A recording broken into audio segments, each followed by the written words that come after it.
प्यारे बच्चों, सुप्रभातम। हम कक्षा सप्तम की संस्कृत पुस्तक रुचिरा भाग तृतीय का तृतीय पाठ स्वावलंबनम के अभ्यास प्रश्न हल कर रहे हैं। और इन अभ्यास प्रश्नों में हमने कुछ अभ्यास प्रश्न पूर्व में हल किए हैं और समझे हैं। आज हम अभ्यास प्रश्न 5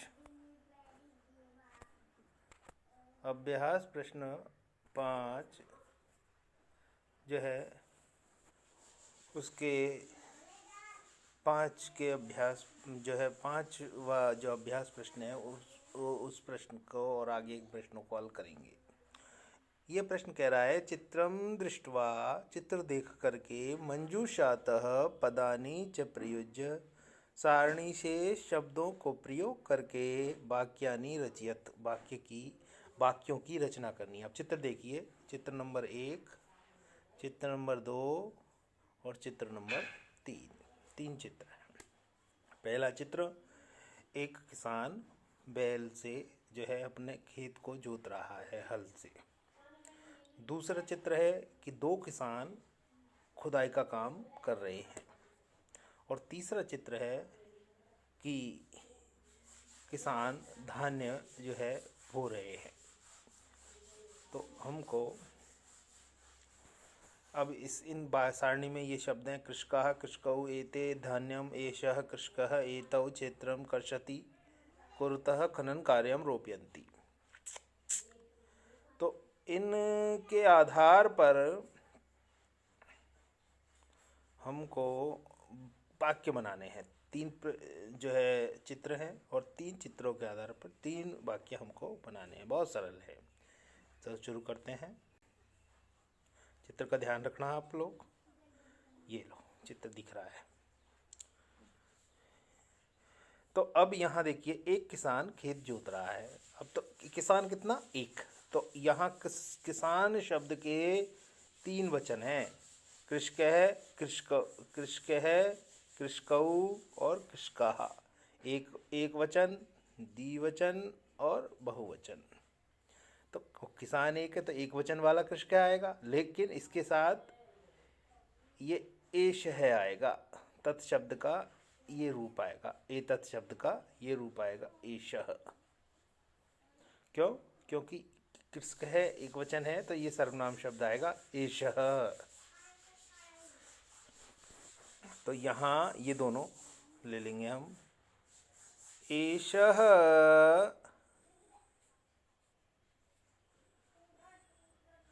कृषकः। अब ये किसान क्या कर रहा है? खेत जोत रहा है। अब यह खेत के लिए क्षेत्रम, ये क्षेत्रम, क्षेत्रम। अब क्योंकि हमको नियम ध्यान रखना है कि जिस वचन और पुरुष का कर्ता होता है उसी वचन और पुरुष की क्रिया होती है। कृषक है, एषः कृषक, एक वचन है, तो इसके साथ एक वचन की ही क्रिया आएगी, कर्षति। तो कर, इधर मैं इधर लिख देता हूँ, ऊपर इधर लिख देता हूँ, कर्षति।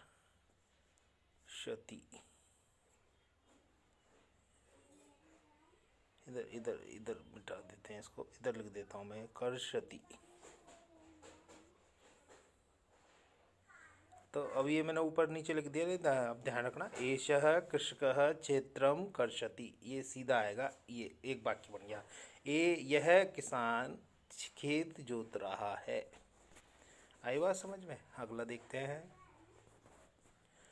अगला जो है चित्र है कि 2 किसान खेत की खुदाई कर रहे हैं, है ना? खुदाई कर रहे हैं कि 2 किसान। तो यहाँ अपन देखेंगे तो द्विवचन है कृषका, कृषकौ, और इसके साथ द्विवचन है एतौ, है ना? तो ये सर्वनाम पद आएगा, एतौ। ये दोनों कृषकौ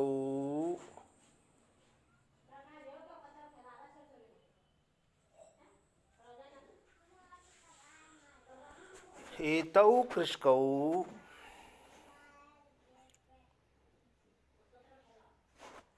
खनन कार्यम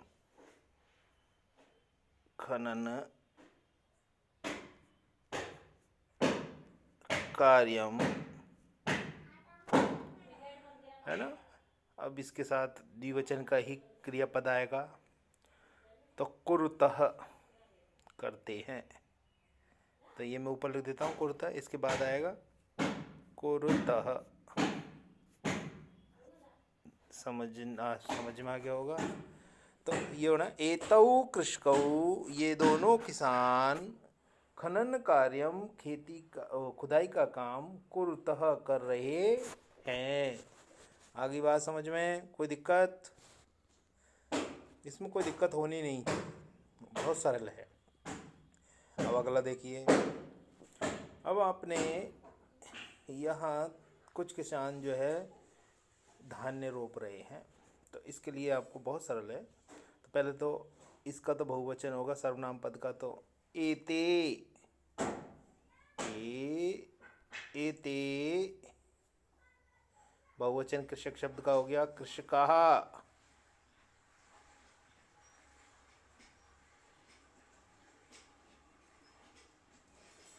एते कृषकाः, है ना। और किसको रोप रहे हैं, किसको लगा रहे हैं? धान्य को। धान्यम, ये न है, ये ध्यान रखना है ना, ये न। धान्यम, धान्यम रोपयन्ति, ये आएगा बहुवचन। रोपयन्ति,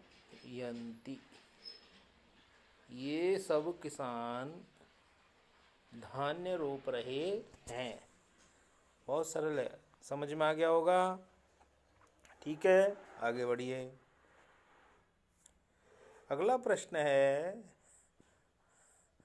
अधोलिखितान समयवाचकान अंकान पदेषु लिखत। नीचे लिखे समयवाचक अंकों को शब्दों में लिखिए। और ये 7 बजे को लिख दें।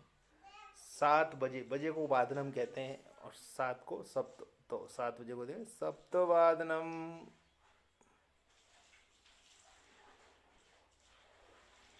आई बात समझ में? ये हो गया 7 बजे। अब यहाँ 2:30 बजे है।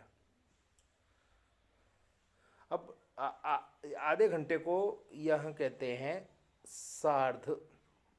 क्या बोलते हैं? सार्ध। आधे घंटे को सार्ध द्विवादनम, द्विवादनम, सार्ध द्विवादनम, 2:30 और आधा घंटा। आई बात समझ में? सार्ध द्विवादनम, ये द्वि है ना,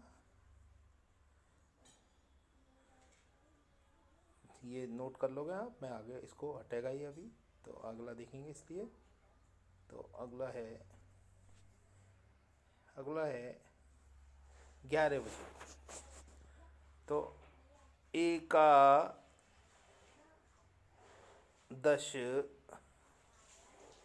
वादनम, 11 बजे को एकादशी कहेंगे, 11 को एकादश और बजे को वादनम।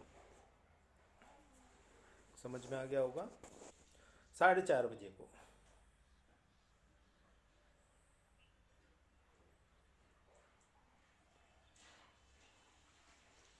तो मतलब 30 मिनट ऊपर है तो सार्ध बोलेंगे। सार्ध चतुर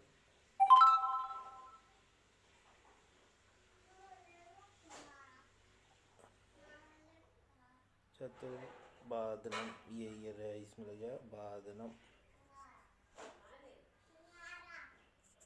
सार्ध चतुर्वादनम। आई बात समझ में। अगला है 1:30 बजे को, और 1:30 बजे को 1:30 को, तो वही सार्ध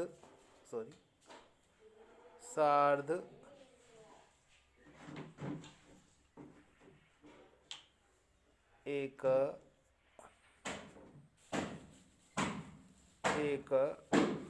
वादनम। आई बात समझ में? ये हो गया आपके 5 बजे पंच वादनम।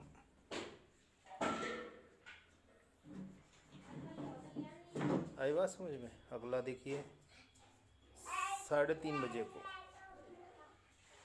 3:30 बजे को तो 30 मिनट अधिक है तो सार्ध लिखेंगे। सार्ध त्रयो वादनम। आई बात समझ में। खालिन सार्ध त्रयो वादनम।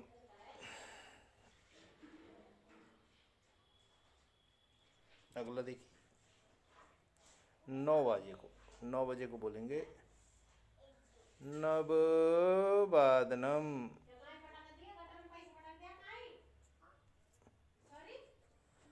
9 बजे को नववादनम।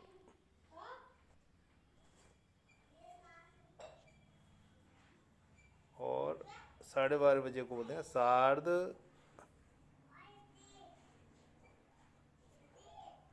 द्वादश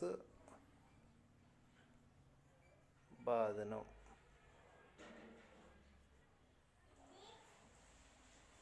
सार्ध द्वादश वादनम। आ रही में समझ में। आप ये स्क्रीन पे से देख के और उसको उतार देना वैसे कि वैसे ही। अगला देखिए 8 बजे को, ये 8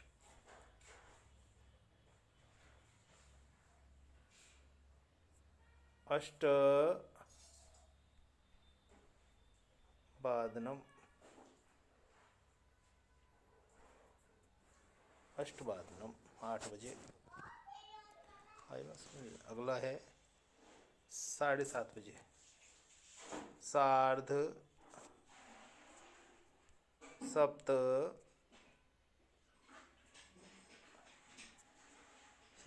सप्त सॉरी ये आपके वादनम।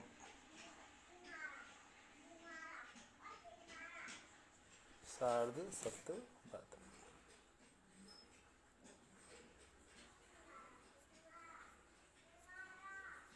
एक प्रश्न और है अगला, उसको भी अपन आज कर लेते हैं। ये प्रश्न कह रहा है मंजूषातः पदानि चित्वा रिक्त स्थानानि पूर्यत। सारणी से शब्द चुन करके रिक्त स्थान भरने हैं। अब यहाँ संख्यावाची शब्द दे रखे हैं तो हमको वाक्य जैसा बन रहा है उसमें उस अनुसार रिक्त स्थान में वो ही संख्यावाची शब्द लिखना है। अब जैसे देखो इसमें ऋतु लिख रखा है। अब ऋतु ऋतु ऋतु अब ऋतु के लिए कौन सा संख्यावाची शब्द प्रयुक्त होगा? तो ऋतु हमको पता है 6 होती है, 6 के लिए षट है ना, षट प्रयोग होगा। तो इस रिक्त स्थान में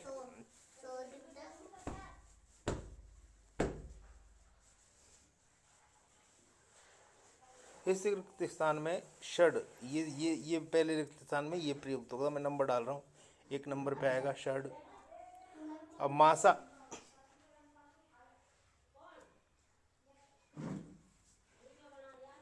मासा इसमें दूसरे रिक्त स्थान पे महीने कितने होते हैं एक वर्ष में?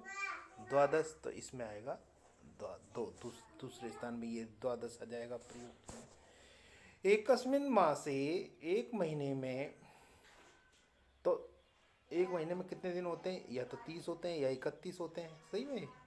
तो ये आ जाएगा, ये और ये दोनों तीसरे स्थान पे जाएगी। ये पहले तीसरे स्थान पे आएगा, ये दूसरे तीसरे स्थान पे आएगा। आई समझ में आ रही है बात?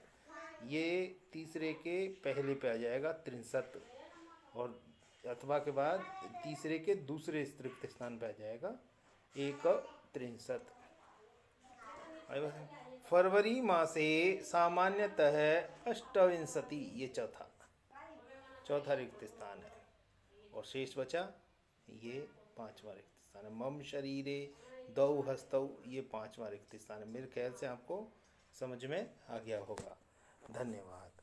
आपको इनको अभ्यास करना है, इसको ठीक से और समझ के और वो करना है। कोई दिक्कत आए तो आप मुझे मैसेज कर दो, मैं दोबारा इसको समझा सकूँगा। हालांकि बहुत सरल है तो कुछ नहीं, सब पे नंबर डाल रखे हैं। षड पहले रिक्त स्थान में आ जाएगा, द्वादश दूसरे रिक्त स्थान में आ जाएगा, है ना।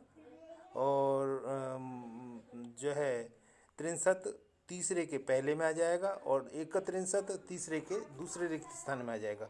ये तीसरा है, तीसरा मतलब गे, गे के पहले में आ जाएगा त्रिंशत और गे के दूसरे रिक्त स्थान में आ जाएगा एकत्रिंशत।